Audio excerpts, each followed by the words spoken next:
नमस्कार मेरे प्यारे दोस्तों।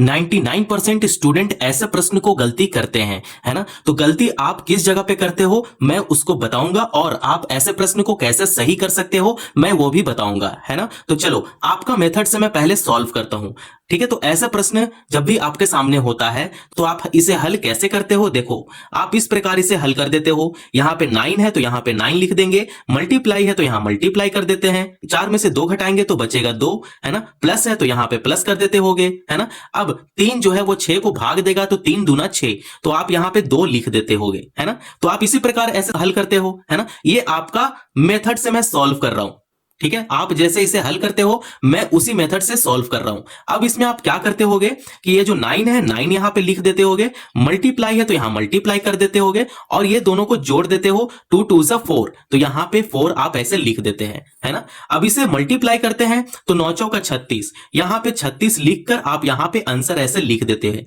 है ना। तो आप इसी प्रकार सॉल्व करते हो। बिल्कुल आपका ये गलत मेथड है, इस प्रकार से सॉल्व नहीं होगा, ठीक है। इसे हम लोग सही तरीके से हम लोग कैसे हल करते हैं आइए यहां पे समझेंगे, ठीक है। देखो जब भी ऐसा प्रश्न हो तो हम लोग बोडमास का नियम से हम लोग ऐसे प्रश्न को हल करते हैं। तो आपको पता है बोडमास का नियम क्या होता है? अगर आपको पता नहीं है डिस्क्रिप्शन में उसका लिंक है, पूरा बोडमास पे क्वेश्चन बनाया गया है, आप उसे जरूर देख लेना, ठीक है। तो बोडमास को पहले लिख लेते हैं, उसके बाद मैं आपको बताता हूं। BODMAS, है ना। तो B4 क्या होता है? ब्रैकेट होता है, स्मॉल ब्रैकेट हो गया, करली ब्रैकेट हो गया और स्क्वायर ब्रैकेट हो गया, है ना। O4 होता है ऑफ होता है, D4 क्या होता है? डिवीजन होता है, M4 क्या होता है? मल्टीप्लीकेशन होता है, A4 क्या होता है? एडिशन होता है, और S4 क्या होता है? सब्ट्रैक्शन होता है, घटाव होता है ना। तो हम लोग इसी का नियम से ऐसे प्रश्न को हम लोग हल करते हैं। ऐसा ही प्रश्न को हल करने के लिए बोडमास का नियम बनाया गया है। तो आपको इस प्रकार से सॉल्व करना है। देखो हम लोग ऐसे सॉल्व करेंगे, पहले बी आ रहा होगा तो पहले ब्रैकेट को सॉल्व कर लेंगे, उसके बाद अगर ऑफ आ रहा होगा तो ऑफ को सॉल्व कर लेंगे, है ना। तो आपको इस मेथड से आपको सॉल्व करना है। तो चलिए बोडमास का नियम से हम लोग ऐसे प्रश्न को हल करेंगे, हम लोग सही आंसर निकालना सीखेंगे।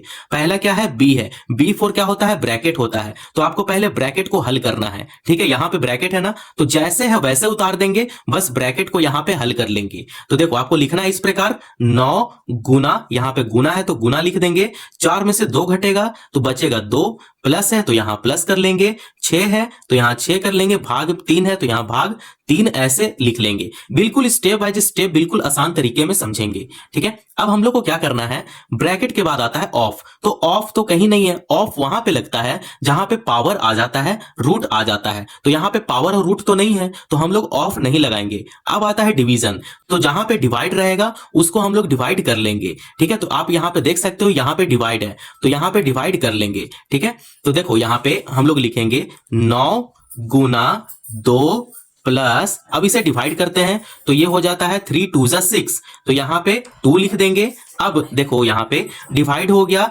ब्रैकेट हो गया, अब आता है मल्टीप्लाई, है ना। बोडमास का रूल का हिसाब से सॉल्व कर रहे हैं। अब आता है गुना, अब यहां पे गुना कर लेंगे, ठीक है। तो गुना कहां पे है? तो यहां पे गुना है, तो 9 दूना 18, तो यहां पे 18 ऐसे लिख लेंगे, ठीक है। अब यहां पे प्लस 2 है तो यहां पे प्लस 2 ऐसे लिख लेंगे, ठीक है। अब देखो यहां पे बोडमास का नियम के अनुसार मल्टीप्लीकेशन के बाद आ रहा है एडिशन, तो यहां पे ऐड करना है ना। देखो साइन किसका है? प्लस का साइन है, ऐड करना है। तो अब हम लोग इसे जोड़ देंगे, 18 प्लस 2 कितना होता है? 20 होता है। तो इसका फाइनल आंसर कितना है? 20 है, ठीक है। तो आप इस तरीके से सॉल्व कर सकते हो, ठीक है। बोडमास का नियम का ही अनुसार से आप ऐसे प्रश्न को आप हल कर सकते हो। तो ये जो 36 आया है बिल्कुल ही रॉन्ग है, ठीक है। अगर जो भी स्टूडेंट का 36 आंसर आ रहा है तो वो गलत है।